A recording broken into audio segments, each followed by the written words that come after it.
Hello guys, রবিবারের আরও একটা দিনে সবাইকে স্বাগত। যে সকাল সকাল আমার ছাদে এসে পড়েছি, তোমাদেরকে আমাদের ফ্যামিলির নতুন কিছু মেম্বারকে দেখাবো। এই হলো মা, সন্তানদের সব মা ভালোবাসা রক্ষা করতে জানে। তো একটা ন্যাচারাল জিনিস।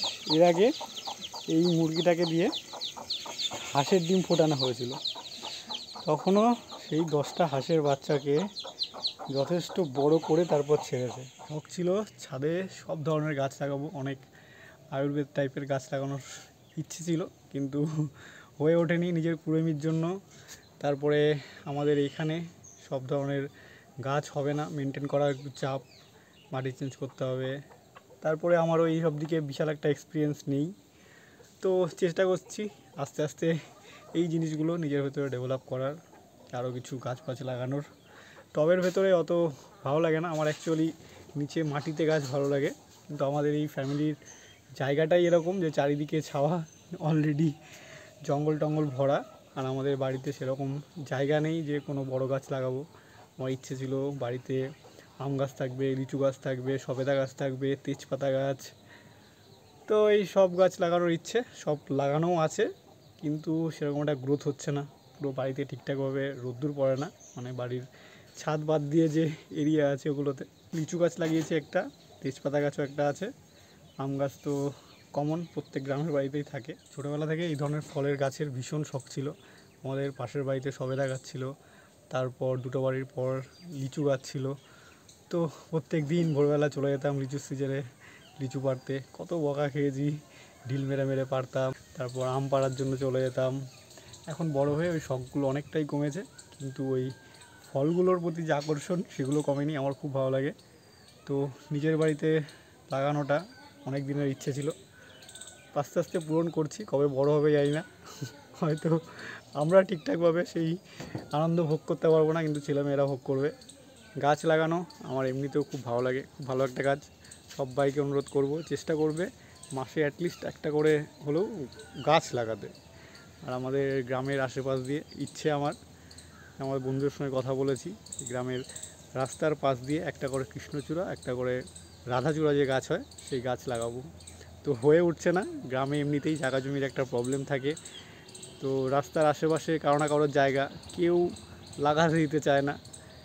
স্বাভাবিক, একটা কৃষ্ণচূড়া বা রাধাচূড়া এই ধরনের গাছ লাগালে রাস্তার আশেপাশে যে জমিগুলো আছে সেই জমিগুলোতে চাষবাসের একটু প্রবলেম হবে। এটাই গ্রামের মানুষের যুক্তি। তবে বোঝাতে হবে, দু একজন বন্ধুবান্ধব যারা আছে তারা বুঝেছে এইসব গাছের গুরুত্ব। চাষবাস এমনি ধান, পাট, গম, সর্ষে এগুলো যেমন জীবনের জন্য দরকার, সেরকম বড় বড় গাছও আমাদের ভবিষ্যতের জন্য দরকার। ওটা একটা স্বপ্ন আছে, একটা প্রজেক্ট এই বছরের মধ্যে চেষ্টা করব করার, তোমাদের সঙ্গে শেয়ার করব। জাস্ট ফিউচারটা ভাবি, এরকম যদি সম্ভব হয় যে একটা করে কৃষ্ণচূড়া, একটা করে রাধাচূড়া পুরো আমার গ্রামের রাস্তা জুড়ে থাকবে, যখন বড় হবে গ্রামের পরিবেশটা একটা লেভেলের লাগবে দেখতে। অনেক বক করে ফেলেছি, এবার একটু কাজ করি, নিরানো কাছি।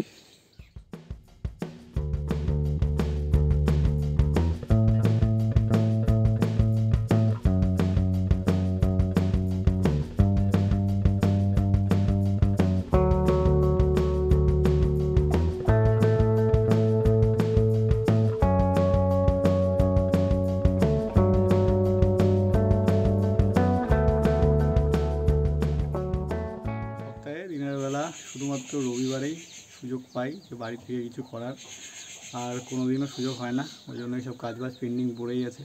রবিবার একদিন অনেক কাজ থাকে, সকালবেলা বাড়ির বাজার, তারপর মনে হয় সপ্তাহে একদিনই পাই একটুখানি বই নিয়ে বসি। তো এই করতে করতেই আর এসব কিছু কাজ করা হয় না। আমার বন্ধু থাকাকালীন যে সময়টুকু পেতাম সব পড়াশোনা বা নতুন কিছু করার একটা সময় অটোমেটিক্যালি এসে পড়তো, কিন্তু বাড়ি আসার পর সেই জিনিসগুলো হয় না। পড়াশোনা কম হয়ে গেছে, নতুন কিছু করাটা কম হয়ে গেছে, কিন্তু জীবন কাটাতে পারছি বন্ধুবান্ধবের সঙ্গে, গল্প আড্ডা, মন খুলে হাসাহাসি। তো এগুলো চলছে। তো ব্যালেন্স করে চলা উচিত, জীবনও কাটানো উচিত হেসে খেলে, আবার ফিউচার গ্রোথের দিকেও ভাবা উচিত। তো দুটোকে ব্যালেন্স করে চলতে হবে। আমার তো শুধু একদিকেই হয়ে যাচ্ছে। বাড়ি আসার পর থেকে কিছু একটা করবো প্রোডাক্টিভ। এখনও পর্যন্ত আরও একটা কাজ করার ইচ্ছে আছে, মানে যেটুকু স্বপ্ন ছিল যে একটা ভালো পোস্টে জব করব, সেটুকু চেষ্টা চালিয়ে যাব। তারপরে জীবনে আর যা সব কিছু। কয়েকদিন ইঞ্জিনিয়ারিংয়ের বই পড়ছিলাম আরআরবিজির ফর্ম ফিল আপ করার পর। তো আবার সিজিএল টায়ার 1-এর এক্সাম ডেট দেখে পড়াশোনা আবার বন্ধ হয়ে গেছে। এখন আবার সিজিএলের পেছনে ছোটা। এইভাবে অনেকগুলো বছর নষ্ট করেছি, এই বছরটাও নষ্ট হচ্ছে। নিজের মাইন্ডটাকে কন্ট্রোল করতেই পারি না যে কোনো একটা ফিক্সড এক্সামের দিকে লক্ষ্য রাখবো। যদিও সিজিএলের জন্য প্রিপেয়ার হওয়ার চেষ্টা করছি একটা কারণেই, আরআরবিজিতে নন টেকনিক্যাল পার্ট আছে। এই কয়েকদিন সিজিএলের জন্য পড়লে ওই পার্টটাও একটু মোটামুটি কমপ্লিট হয়ে থাকবে। তবে যারা চাকরির জন্য পড়াশোনা শুরু করছো তাদেরকে রিকোয়েস্ট করব যে কোনো একটা এক্সামের ফিক্সড টার্গেট রাখবে, তাহলে পড়াশোনাটা বেস্ট হবে। এসএসসি টার্গেট রাখলো, প্রথম বছর পেলো না, তৃতীয় বছর পাবেই। যে কোনো একটা এক্সাম ধরে রাখলে একটা এক্সামের ফুল সিলেবাস কমপ্লিট হতে 1 বছর লাগে না। কেউ যদি 0 থেকে শুরু করে 1 বছর ইজ মোর দ্যান এনাফ। তো পরের বছর যদি সেম জিনিসগুলোই আবার পড়ে রিভাইজ করে, তো সে কী লেভেলে স্ট্রং হবে জাস্ট ভাবো। আমরা সামনে যে এক্সাম আসে সেই এক্সামের জন্যই ফর্ম ফিল আপ করি, সেই এক্সামের জন্যই পড়া শুরু করে দিই। তো ওই জন্য আগেরটা পুরো বাদ দিয়ে দিই। যতই বলি ম্যাক্সিমাম এক্সামগুলোর ম্যাথ জিআই একটু কমন থাকে, কিন্তু তাছাড়াও আরআরবি এসএসসি প্যাটার্ন একটু হলেও আলাদা। যেমন এসএসসিতে ইংরাজি আছে, আরআরবিতে ইংরাজি নেই। তো যখন রেলের পরীক্ষার ফর্ম ফিল আপ বেরোয় সবাই ইংরাজি পড়া বাদ দিয়ে দেয়, আবার যখন রেলের পরীক্ষা চলে যায়, এসএসসির পরীক্ষা আসে, তখন আবার ইংরাজি পড়া শুরু করে। একটা সাবজেক্ট অনেক দিন গ্যাপ দিয়ে দিলে তারপরে শুরু করা মানে আবার ফার্স্ট থেকে শুরু করা। এই ভুলগুলো আমি করেছি দেখে আমি বুঝতে পারছি। আমি জানি আমার মতো যারা অনেক ক্যান্ডিডেট আছে তারাও করে। 2019 সালে তখন ভেবেছিলাম যে 2020 সিজিএলটা আমার টার্গেট। তো তখন কয়েকদিনের জন্য মনে হয়েছিল যে 20 না হোক 21 সিজিএল পাবো, কিন্তু টার্গেট ফিক্স রাখতে পারিনি। রেলের পরীক্ষা এসে পড়েছিল, তারপরে কাজে জয়েন করে ফেলেছিলাম। তো বহুত সময় লস হয়েছে। ওই জন্য তোমাদেরকে রিকোয়েস্ট করবো, বারবার একটা কথা বলবো, টার্গেট একটা রাখো, সেইটার জন্যই ডেডিকেটেডলি পড়ো। বাড়িতে সিলেবাস টাঙিয়ে রাখো, পরপর সিলেবাস কমপ্লিট করো। পুরো ফার্স্ট বা ধরো একটা চ্যাপ্টার পড়লে, যারা 0 থেকে শুরু করবে একটা চ্যাপ্টার পড়লে মার্ক দিয়ে রাখলে, পাশে ডেট দিয়ে রাখলে, আবার একটা নির্দিষ্ট দিন পর সেই চ্যাপ্টারটাই আবার রিভাইজ করবে। এরকম করে পড়াশোনা করলে অ্যাকচুয়ালি পড়াশোনা গ্রোথ হয়। রবিবার সপ্তাহে একটা দিনই আমি মনে করি আমার পড়াশোনার জন্য মেইন দিন। অ্যাকচুয়ালি আমার এই সারা দিন, এই দিনের বেলাটা পড়াশোনা করে খুব ভালো লাগে। দিনের বেলাটা কোনো যেন পড়াশোনার অনেক টাইম। আগেও যখন পড়াশোনা করতাম সকালবেলা ঘুম থেকে উঠে সারা দিনের যে পড়াটা হতো রাত্রেবেলা ওই পড়াটা হতো না। রাত্রেবেলা বরাবরই একটুখানি সন্ধ্যার পরটা আড্ডা মারার অভ্যাস ছিল। তো যদিও খারাপ অভ্যাস ছিল, তবুও মনে হয় আমার যে সারা দিনটা অ্যাকচুয়ালি পড়াশোনা করার সময়। যারা ফ্রি আছে, যারা শুধুমাত্র সরকারি চাকরির পরীক্ষার জন্য পড়ছে তাদের কথা বলছি। যারা কাজবাজ করে তাদের সম্ভব না, সেটা আমিও বুঝি। অনেক দিন পর এক্সামের পড়া শুরু করলে আমি কোনো একটা এক্সামের পড়া শুরু করি কারেন্ট অ্যাফেয়ার্স দিয়ে। আমার ফেভারিট সাবজেক্ট কারেন্ট অ্যাফেয়ার্স। জানুয়ারি থেকে পরপর মান্থ ওয়াইজ কারেন্ট অ্যাফেয়ার্সের এক একটা মাসের পিডিএফ এক দিনে শেষ করার চেষ্টা করছি। তারপরে টেক্সট বুকে যে মক আছে সেই মকগুলো দিচ্ছি। ম্যাথ এক্সট্রা করে কোনো ক্লাস এখন দেখছি না, আগে মোটামুটি পড়া আছে, এখন শুধু মক টেস্ট দিই। মক টেস্টে যে ম্যাথটা আটকায়, ধরো একটু করতে সময় লাগছে, সিজিএলের ম্যাথ তো সবাই যেন একটু হালকা ক্যালকুলেটিভ হয়, তো এই টাইপের ম্যাথগুলো দেখে নিচ্ছি কীভাবে শর্টকাটে করতে হয়। তারপর জিওমেট্রি, সেটা একটা বরাবরই উইক পয়েন্ট, তো জিওমেট্রির কিছু রুল ওগুলো আবার করে ঝালিয়ে নিচ্ছি। এভাবেই পড়াশোনার প্রিপারেশান চলছে। ম্যাথে সবথেকে বেশি বাস খাই। এর আগে পরীক্ষাগুলো দিতে গেছি, কনফিডেন্স ছিল যে না ম্যাথ শিখতে হবে না নতুন করে, ওই জন্য প্র্যাকটিস ছাড়াই চলে গেছিলাম। এক্সাম হলে গিয়ে বুঝতে পেরেছি যে আমার লেভেল কতটা। প্র্যাকটিস ছাড়া তুমি যতই ম্যাথ জানো, যতই যা জানো, প্র্যাকটিস ছাড়া এক্সাম হলে যাওয়াটা পুরো বৃথা। তুমি হায়েস্ট 18টা 19টা এরকম করতে পারবে, কিন্তু 25টার মধ্যে 24টা 23টা এগুলো করা সম্ভব হয় না। কারণ যে যতই ম্যাথ জানো, প্র্যাকটিস না করলে সেই সময়ের মধ্যে করে আসাটা খুব চাপ। তো এই জন্য একটু মক টেস্ট দিয়ে প্র্যাকটিস চলছে। ম্যাথ আর জিআইটা শুধু মক টেস্ট দেখছি, ইংলিশটাও মক টেস্টের মধ্যে দিয়েই যাচ্ছে। ওয়ান ওয়ার্ডগুলো আলাদা করে নিতু ম্যামের একটা বই আছে, সেই দেখে চেষ্টা করছি পড়ার। আর কারেন্ট অ্যাফেয়ার্সটা পড়ছি। জিকে আপাতত বাদ রেখেছি। টেক্সট বুকে যে কটা সেকশনাল মক আছে জিকে, ওগুলোই একটা দুটো দিয়েছি। এখনও এক্সাম আছে 19 দিন, 18 দিন মতো আছে, 18-19 দিন। তো এই কদিন দেখি কি হয়, এই প্রিপারেশান নিয়ে যাই। কোনোবার বেস্ট প্রিপারেশান নিয়ে এক্সামে যাওয়া হয় না, এরকমভাবেই খাপছাড়া করে পড়ে যাই।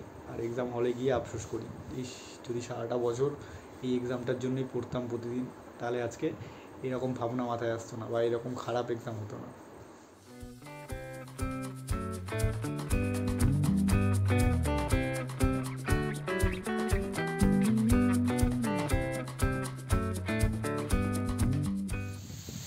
বাড়ি থেকে বেরোলাম, সবসময় বাড়ির ভেতর ভালো লাগে না। আজকে প্রচুর রোদ্দুর আছে, কিন্তু তার মাঝে হাওয়াও মোটামুটি ভালোই। ওভারঅল সেরা একটা ওয়েদার। এখন দুটা বন্ধুকে ফোন করব, ভাই কোথায় আছিস, বসবো একটু, আধ ঘন্টা 1 ঘন্টা গল্প করবো, আড্ডা মারবো, তারপরে আবার বাড়ি। এই জিনিসটা ছুটির দিনে খুব মিস করতাম আগে। আমাদের গ্রুপটা এরকমই যে সব কিন্তু সেম বয়সী না, প্রত্যেক ছেলে মানুষের আমি মনে করি তোমরা রিলেট করতে পারবে। একটা ছোটো গ্রুপ হয়, বন্ধুবান্ধব তো প্রচুর হয়, কিন্তু তার মধ্যেও স্পেশাল কয়েকজন থাকে যাদের সঙ্গে এই ম্যাক্সিমাম ফ্রি টাইমটা কাটায়।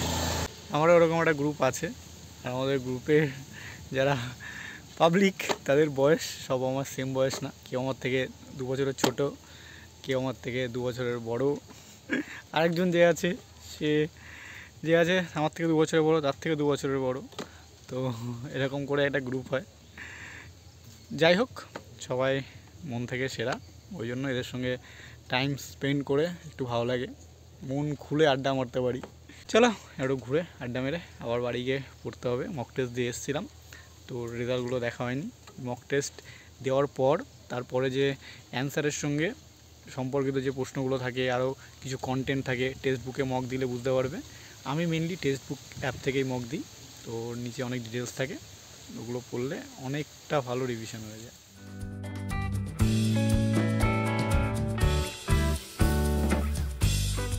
এখন একটু ঘুরতে আমাদের এই পাড়ার ওই বন্ধুটার ঘরে আসলাম। এখানে এসে একটু গল্প আড্ডা করে, মাধ্যমিকের ও ব্যাচ পড়ায়, তো মাধ্যমিকের বই আছে এখানে, একটা অঙ্কের বই, সেখান থেকে অঙ্কের যে নিয়মগুলো আছে স্পেশালি জিওমেট্রির, ওগুলো লাস্ট 2 দিন ধরে দেখছি। তো এই দেখে আজকের দিনটা শেষ করব। অনেক হলো আজকের দিন, কালকে আবার ডিউটি আছে। সবাই টাটা, টেক কেয়ার।